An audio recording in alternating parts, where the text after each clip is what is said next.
તેર સાચો છે, 76મો સાચો છે, 77મો હારો 78મો લોચા પડે છે. શેનો હિસાબ કરાવો તેજસભાઈ? જયંતિભાઈ હારા આ પેપર કાલે હતું પણ એક પ્રશ્નમાં હારા ગોટાળા થાય. હા એ હારો ખોટો પડ્યો છે. કયો? હારો પ્રશ્ન તમને હવે 10 ચોપડી પાસે શું ગમ પડે યાર? તમે કહો તો ખરા, હું જવાબ આપીશ. હારો પ્રશ્ન હોબરો. હા. એક કુવામાં 13 દેડકા હતા. હવે 13 દેડકામાંથી 2 દેડકા મરી ગયા અને મેં જવાબ લખ્યો 11. તો મારો કોસો ખોટો છે. એક કુવામાં 13 દેડકા 2 મરી ગયા. તો 13 ના 13 રે, 2 મરી ગયેલા કઈ ગયા? હવે એવું તો કશું નહીં, પણ મેં 11 લખ્યા તો હારો ખોટો પડ્યો. ખોટું જ પડે ને, 11 જીવે જ છે, 2 મરેલા અંદર પડ્યા જ છે.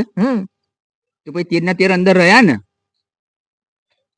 સારી વાત સાચી, જવાબ તો 13 સાચો છે. અક્કલ નું પેલું શું કેવાય, દિમાગ નું કામ છે. વાત સાચી છે. જય માતાજી. જય માતાજી.